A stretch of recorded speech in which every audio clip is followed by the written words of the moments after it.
I'd like to invite all the speakers and panelists for the second session back to the stage so that we can open the Q&A.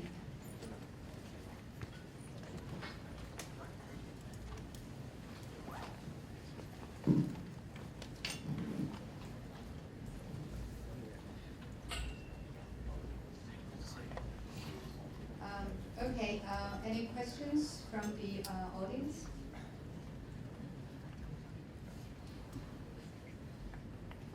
Okay, the young gentleman behind first, and then the, oh, okay.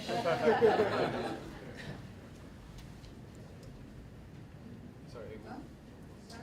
Shall I go first? Yeah, please. This is a question for Jimmy. Tom, I'm Anthony Dixon of Helios Solar. The 2% number that you mentioned in your presentation, that was an estimate, if I understood it correctly, of the total contribution that rooftop solar could make to Hong Kong's electricity supply. Is that correct? Yes. Well, rooftop plus facade, but it's a subset of building types. And you're very aware of that. In Hong Kong, there's another study by the Poly University, and that number is a lot more. It's about 6,000, and I have like about 740. And because I'm only focusing on a subset of this building types. Okay. I mean, you jumped to the conclusion that I wanted, or the point that I wanted to make, and just for everybody else's benefit, since we know what we're talking about. There is an existing study by an academic at Hong Kong Poly U who surveyed the available rooftops in Hong Kong, and the conclusion of her paper was that solar PV on rooftops could, without taking into account facades and not requiring any additional land, could contribute 14% of Hong Kong's electricity supply. There are two other data points that I just want to inject into the conversation. One is a recent study by Singapore on addressing the same question in Singapore, and their conclusion was 8% of Singapore's electricity supply could come from rooftop solar. And I think that's an interesting comparison because Singapore's urban landscape is not too dissimilar from that of Hong Kong, and it has similar constraints in terms of land. There's another data point that's older, but I think still important in the discussion, and that was the survey that was done, that was commissioned by the government in 2001 or 2002 about the possible contribution of renewable energy to Hong Kong's electricity supply. And I would note in passing that in these kinds of public forums and elsewhere where this discussion about renewable energy in Hong Kong takes place, that study, which was commissioned by the government and done by an independent consultancy 10 years ago, that study is almost never referred to. Admittedly, a lot of things have changed since then in terms of the cost of solar and the technology and the efficiency and so on and so forth. But nevertheless, that as a baseline I think is important, and we should all go back and read what those consultants had to say 10 or 15 years ago and think about how little progress we've made towards those targets. But they concluded that renewable energy of all forms could contribute, I think, more than 25% of Hong Kong's electricity supply, and solar was a significant subset of that. So I just wanted to clarify exactly what your 2% estimate represented, and to put out for public knowledge the other two or three estimates that I think are relevant here. Well, I think in summary, the potential is a lot greater than many people assume, and we should be doing a lot more to try to capture that. Oh, thanks, Anthony. Thank you for also giving me a chance to clarify the number that I put in. Definitely, the number is only a subset of the potential of all renewables that's in Hong Kong. And absolutely, as I said, this is only looking at solar, and it's only looking at a very specific type.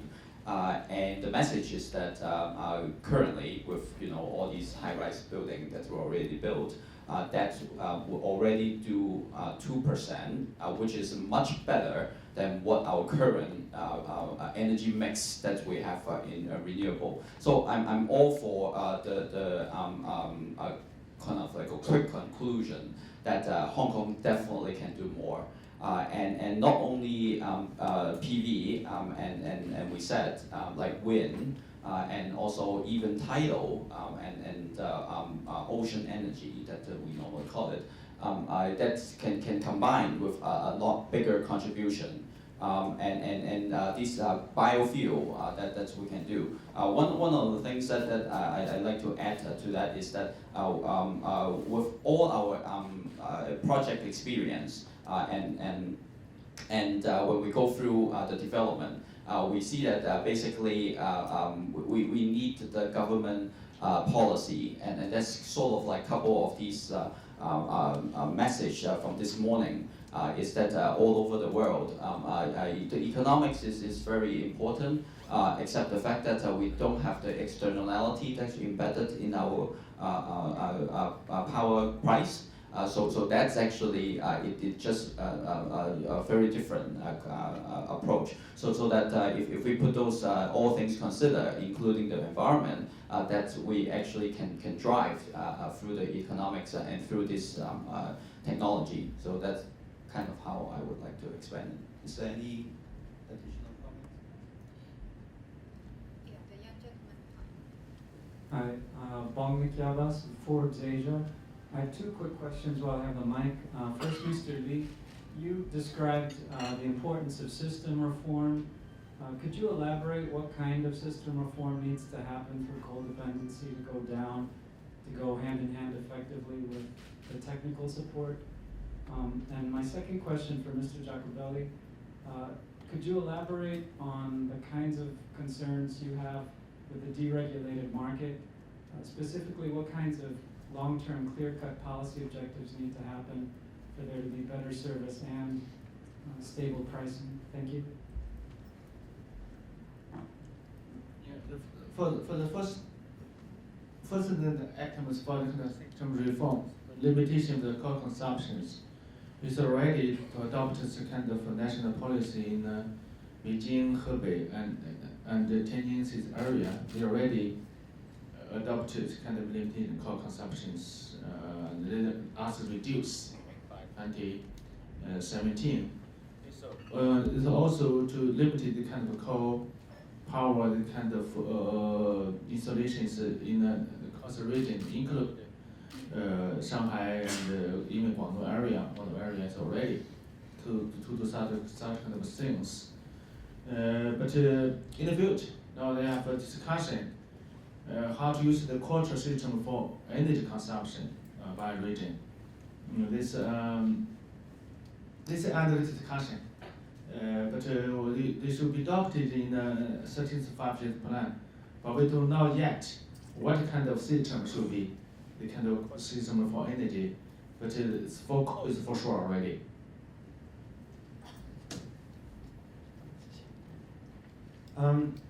Very short answers.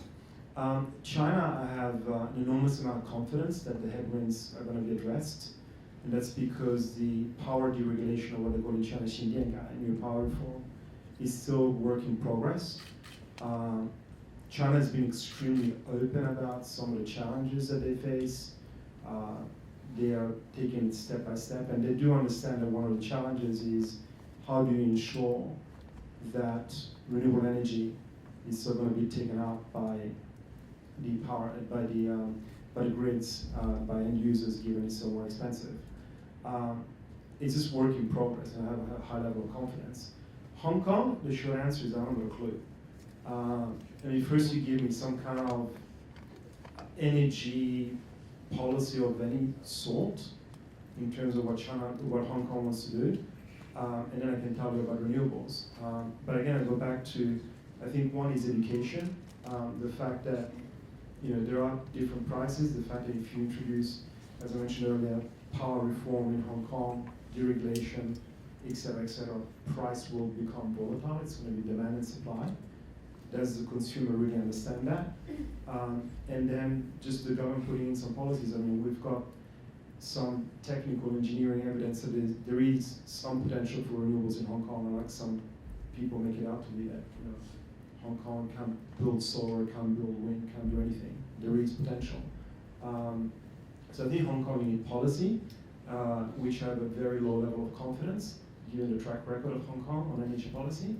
Whereas in China, I have an extremely high level of confidence that they will resolve these very, very serious problems. Stefan, you have a question? Thank you. Stefan Singer, WWF. I do not know whom I asked that question. I think feel confident whoever wants to respond to that one. I hear discussions about Hong Kong, China, Hong Kong. You guys are more or less one country. I might be naive coming from Europe. And I know there are some sensitivities. But there's one saying in the world that says no one is an island, right? So a long-term massive growth of renewables. Yes, and of course also of climate change, my friend. I just didn't dismiss that one. Requires that countries' institutions work together closely. So why not, I might be naive again, but I'd like to hear that from you, why cannot on the long term, on the short term even better, Hong Kong and China work together towards a clean energy system which benefits both the supply for Hong Kong, but also investments in the Chinese mainland. And even if you have 25% of renewables as potentials, I agree with you, that's much better than 2%, still, if we have the dream to go to higher percentage, I would even say 100%, Hong Kong cannot do it alone. So I want to hear from you what you think about that one, whatever that entails. Thank you. Thank you, Stefan. Nobody wants to respond. Thank you. I think I need to add something here because I very agree with Mr. Stephen's opinion because for the development of the solar sector in mainland of China, we at the beginning we are lack of the working capital to build up the solar projects, especially for the utility scale project.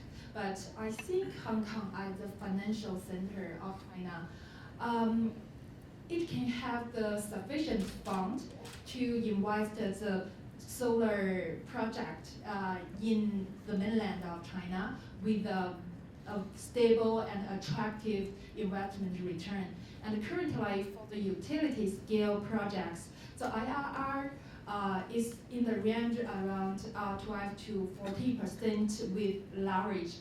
And the payback period is around 5 to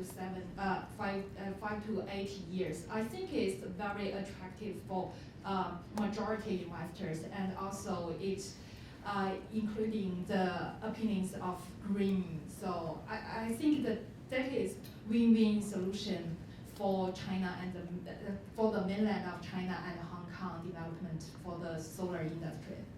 Okay, thank you, Jean. Maybe the last question. The gentleman in the first.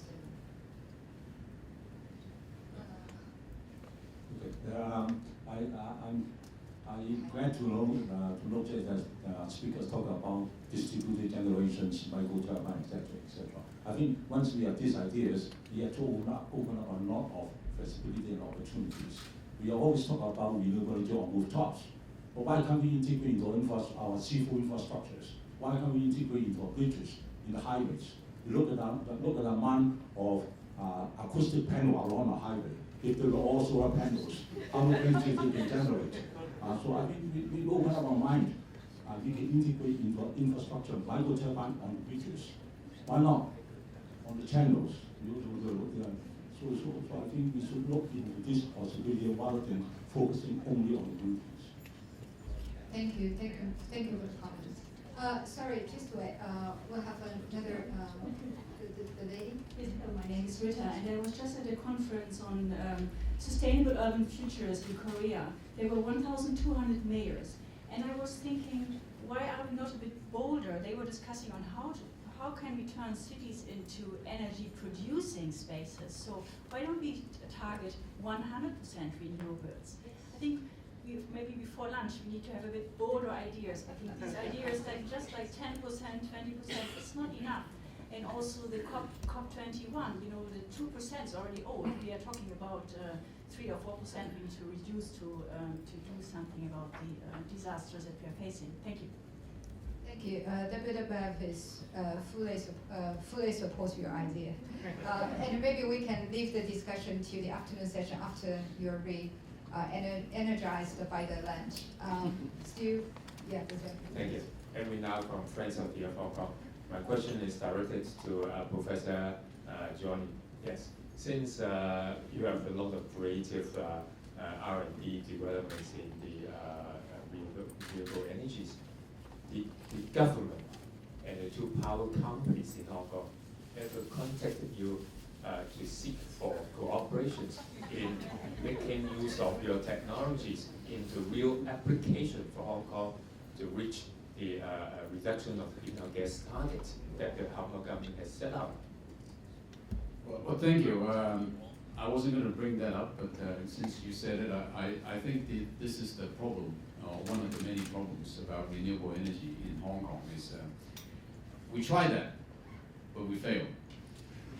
And the reason is, with power companies, I said, okay, well, we have the tidal energy, so development. Let's try to do some studies and identify places and design turbines that can do this. They came back and say, oh, we are power operator, we don't support research. We only buy proven technology, and instead of, and the reason is, I mean, I can understand that point, but if you look at, for example, Korea, the government requires power companies to have, I think it's about 15% of their electricity to come from renewables by 2020 or something. So because of that, they need to put in lots of research and development into renewable energy sources for power generation. And so therefore they would be willing to do this. But in Hong Kong, there's no requirement that you have to have so much energy coming from renewables, so why bother? Now you talk to the government said, yeah, that's interesting, but you go ahead and get the industries to support you, and then I mean, this is what we did with the food waste to energy project. A few years ago, we have already identified the potential for doing this, and we talked to the government, and they said, but we cannot do this. If you get the industry to develop a plant that works, then we'll support you. So this is the problem here, is that we in the universities are developing these new technologies, these innovative ideas, but we don't get the support either from the industries or from the government. Just to supplement that, I mean, to clarify, in Korea, the 90% of electric power generation comes from a state-owned company called Korea Electric Power. So it's basically the government. So that's why you can do it. In Hong Kong, the two companies are private. And the issue with the Hong Kong companies, whether you love them or hate them, the real issue is that at the end of the day, if your light goes off because of some problem with a wind turbine or a solar panel or whatever it is, probably that's a very low chance. But with a brand new technology, which is not well understood, which hasn't been around for 20 years, the companies are going to get killed, right? So the reliability of supply is really, really important. So it's not a chicken and the egg situation. I think at the end of the day, it is government that needs to be in the driving seat, driving the bus in terms of what should the energy policy be, and then try to get all the industry together. Can I just respond to that? I think this is the key is that you should not just be looking at the power companies providing the power. I mean, with microgrids, with distributed generation, you can just, as I said in my last slide, you can go completely off the grid. Now, maybe the power companies obviously will not be interested in this, but nevertheless, I think it is something that we need to think about is why do we always have to think about this bulk generation instead of distributed local generation that don't have to depend on the grid. And in that case, then you don't have the problem with reliability.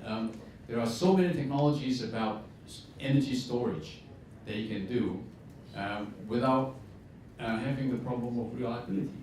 So it's as I said, you need to have the innovation and you need the will to do this. Thank you.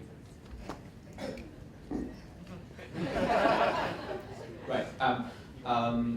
I'd like to echo some of the things in terms of the training and also our skilled laborers development and especially our next generation that we're talking about here. And I think it's the R&D.